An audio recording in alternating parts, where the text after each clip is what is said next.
Hi, sir. Hi, fellas. Hi. How are you? This is Grace Ngumi. I hope you can hear me or you can see me. I'm here. This is a welcome back from Cancun back to Massachusetts. And I know the weather is cold. I wish I can just go back to where I was. Lakini ni sawa tu, hiyo ni maisha. But anyway, I'm here because I want us to talk about something. Nataka tuongee kitu moja. Na mjue mi ni msema kweli. I like speaking the truth. And some people don't like the truth, so they don't like me. But the truth has to be told. And sometimes the truth will set you free. It will always set you free. Not sometimes. It will always set you free. If you know the truth will set you free. And I'm here following ile kisanga ya Pastor Mackenzie. Those of you who've had it in Kilifi. And this morning I was reading about a lady who quit her job. She was educated. She was a flight attendant almost for 11 years. And she quit her job and went to join the cult. And when I was thinking about that, I was thinking, oh my God, you know? But let me tell you, nobody, hakuna mtu immune to cult and to being brainwashed. Especially nowadays, even here in the US, I'm seeing a lot of people getting brainwashed. I know I've written this a lot in my wall. Me, I'm a psychologist and I'm a psychiatrist, and so I deal with a lot of things. And I've done a master's degree in psychology, and I've been talking a lot about being brainwashed. There's a lot of brainwashing that is going on, especially in the church. Na venye mimi nikiongea tu hivi, I know people don't like being told the truth. Ati wewe ni brainwashed, you're brainwashed. Lakini ukiwaambia ni brainwashed, lakini your actions zinaonesha na wewe umebrainwashiwa. Venye maneno wenye unafanya, vitu zenye unafanya zinaoneshana, it's a proof that you're brainwashed.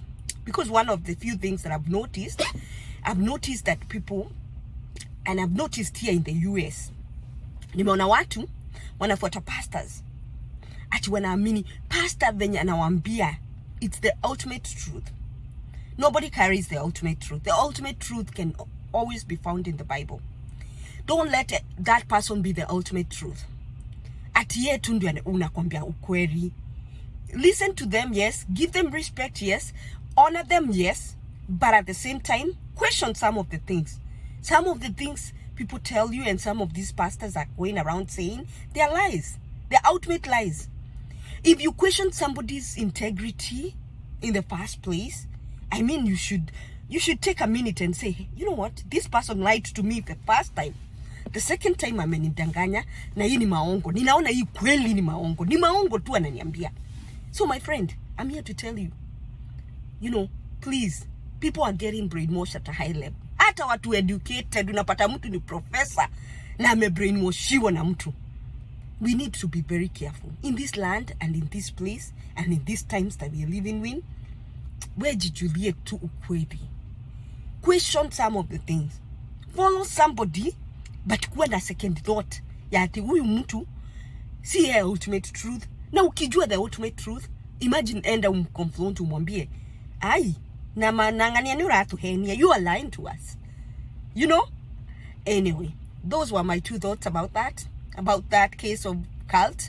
There's so many things in my wall. I wrote a very big post about the signs that you're in a cult.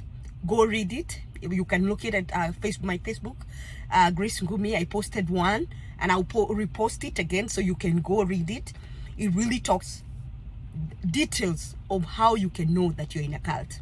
And if you know the signs, if you see the signs, let me tell you, if it quacks like a duck, it's a duck.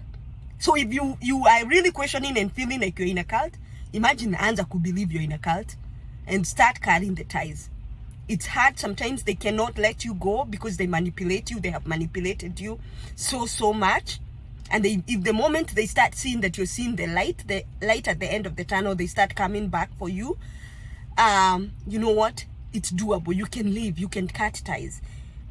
You know, I know that, and I know that from experience. You can cut ties from those people who manipulate you into cults. You can cut ties, and let me tell you, it's doable. So my friend, wacha tuongee kesho about cults. Another topic, another time, another day. Thanks.